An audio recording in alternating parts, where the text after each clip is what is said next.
So, hello So, bago pala tayo magsimula So, gusto ko palang magpasalamat sa lahat ng nakasubscribe sa akin.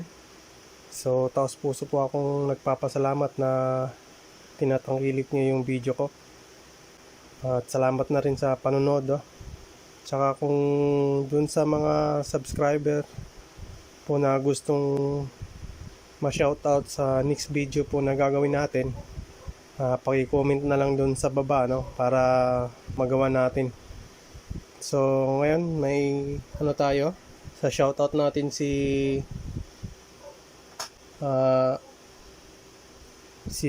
Sir Arvin Barret Pips. So sir, na-shoutout na kita ngayon sa video na to. So maraming salamat din sa iyo sir At nakatulong din ako sa problema ng ginagawa mo. So magsimula na tayo.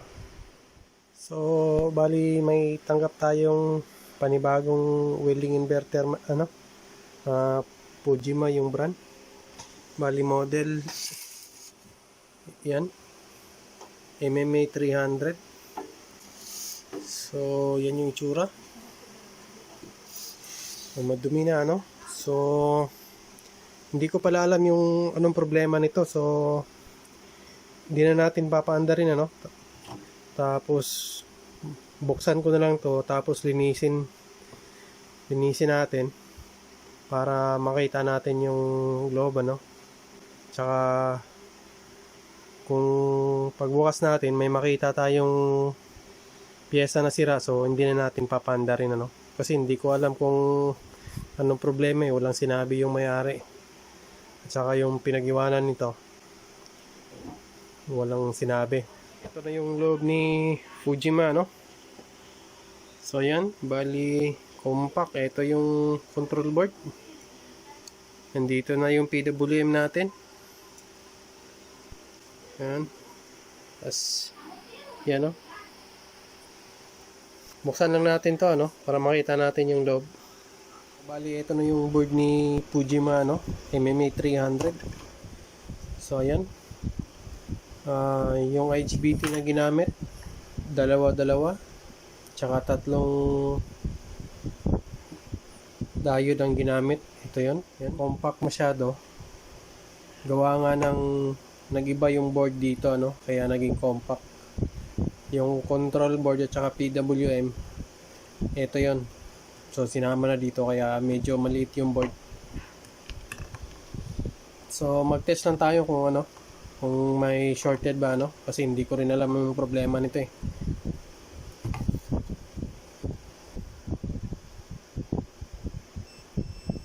Yan, buzzer muna tayo, continuity. Unahin muna natin yung IGBT. So ito yun.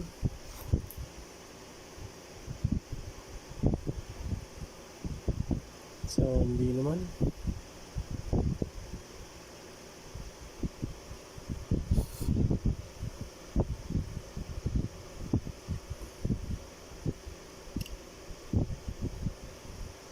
So yun. So hindi naman shorted.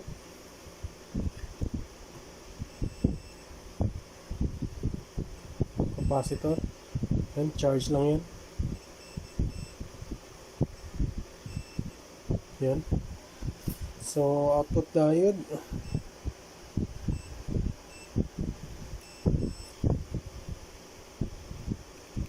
Wala din. Walang short. Patay.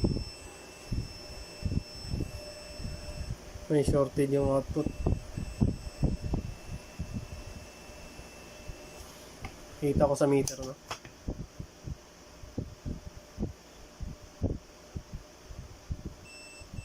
yan So tansyahin natin kung bumaba yan, kung maabot ba ng point yan.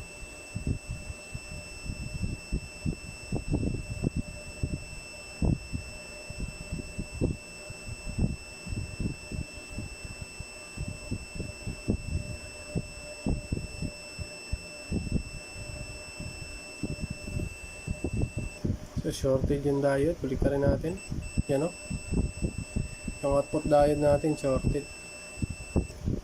Ito, diode mode tayo. Yan. Yan o. 0, 0. Yan o. So, shorted.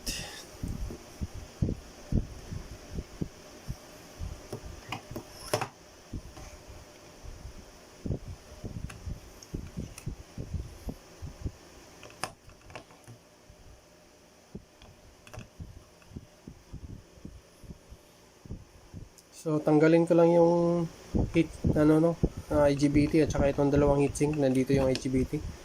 Para test muna natin yung signal.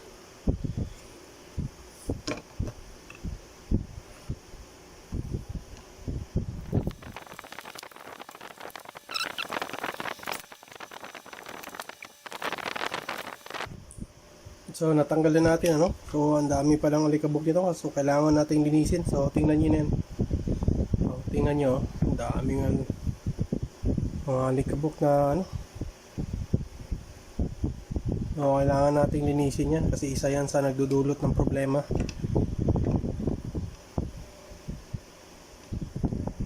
Balik tayo dito, ano? So, tinanggal na natin yung, ano? Yung output diode natin. So, na-tester natin to. May sira yon. So, hanapin natin yung sira dito. So, test natin to.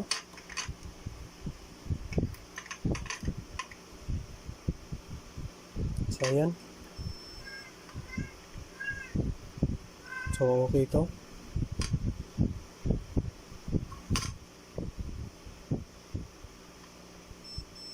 Ito. Sira yung gitna. Isa lang. Yan. So, isa lang yung sira.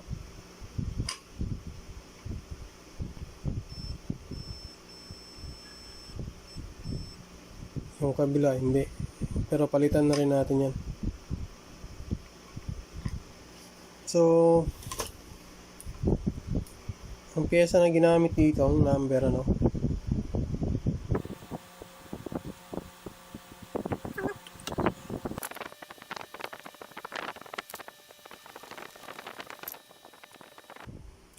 So, ayan.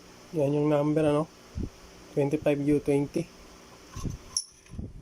So, on 25 to, tapos yung nakalagay dun sa welding machine, 300 ampere. So, malayo to, ano?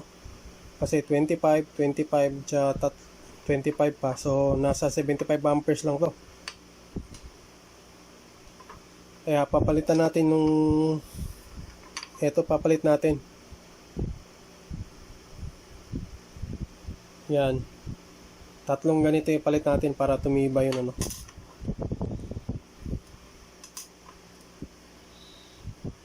Tsaka bago natin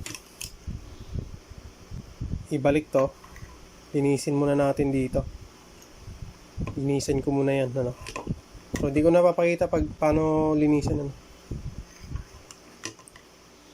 Tsaka paalala, pagka yung welding machine may relay, pagka nasira yung isang diode, hindi masisira yung IGBT mo. Pero pag wala to, tapos ito lang, yung bridge type lang, tapos may sirang diode dito, huwag nyong susubukang papaanda rin. Kasi nga, once na pagsaksak nyo, puputok tong IGBT natin. Sigurado yun. Kaya magiging aware lang kayo doon. Pagka may sirang output diode, wag na wag yung papaanda rin yung welding. Kasi nga masisira yung mga IGBT natin.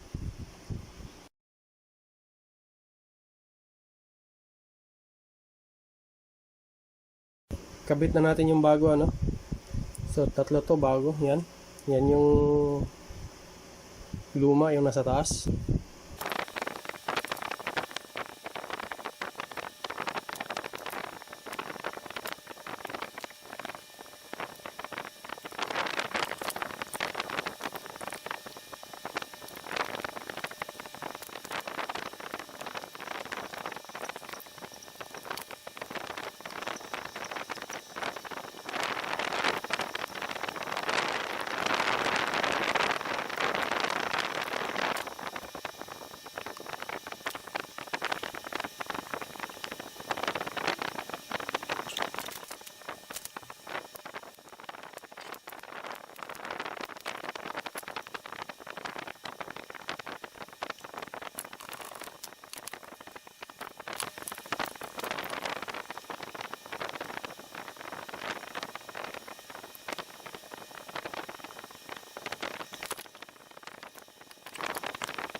So, bali testing na natin 'to, ano. So, naglagay na tayo ng ano, 'yan, tester. Tsaka yung welding pala nito, ang baka yung iba magtaka na pagka nagka-encounter kayo ng ganito, may pumasok sa shop nyo na ganitong brand, tapos nagawa nyo na ano, tapos ayaw umandar nung fan. Ang system pala nito, aandar lang yung fan pagka yung dalawang terminal natin dito, yan, yung dalawang puti na yan, yung wire mismo, o pagka nagsimula ka magwa-welding, saka pa lang iikot yung fan. Pero pagka walang load, wala siyang na-sense na load yung system o yung control board natin, hindi yan iikot. So, doon na lang siguro natin ano, kasi mahirap dito, baka may madikit pa tayong pyesa, no? So, doon na lang sa labas natin ito i-testing at saka ipapaliwanag ko yung tungkol sa fan, ano. Pero huwag kayong mag-alala, hindi sira nung ganyan. Yung design lang ng welding iba. So, linisin ko muna, no, yung harapan ng welding para medyo ano naman, medyo maganda-ganda naman ang labas, ano, kahit na wala tayong makuha ang appreciation, di okay lang basta malinis yung gawa natin. Depende na sa inyo kung lilinisin nyo o hindi.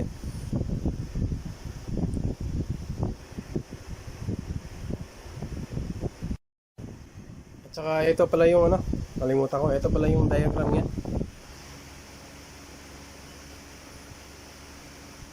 Yan, ni Fujima MMA 300. So ito yung sinasabi ko, ito yung parts na yun. Yan, kukonek yan doon sa fan natin. Ito yung fan, socket ng fan. Yan, o. Ay, ito, yan, o. Yan, kadugtong yan doon. So pagka walang na-sense to na, no, na load,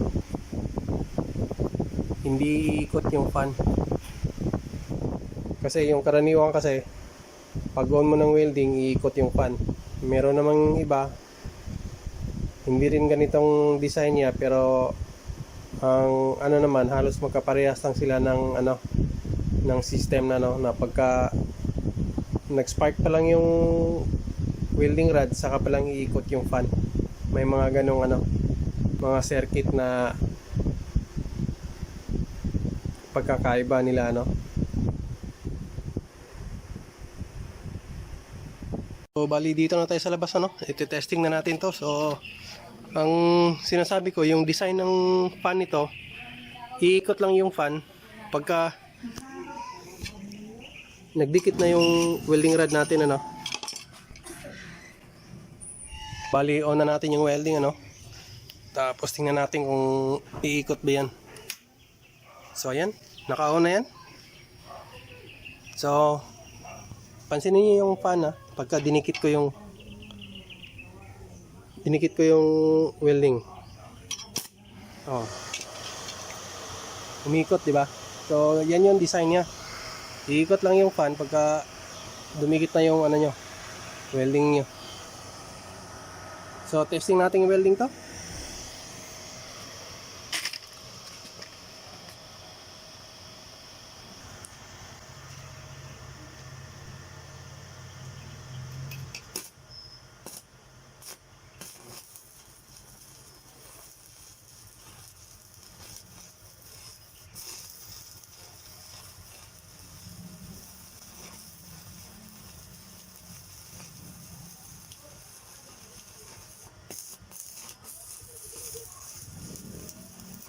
Balik tayo dito sa loob, ano. So tapos na nating ma-test si Fujima. So final test na lang to para maibigay ko na kay customer to, ano. So nakita nyo naman nag-welding to. Okay naman. So lipat natin sa DC. Tapos On ulit natin yung welding. Yan. So ayan. Gumana na, no? So yung design ng fan nito, andar lang pagka nag-welding na kayo. So hanggang dito na lang, ano? So kung nagustuhan niyo yung video, please like and subscribe, ano? So maraming salamat na rin sa panonood. Hanggang sa muli.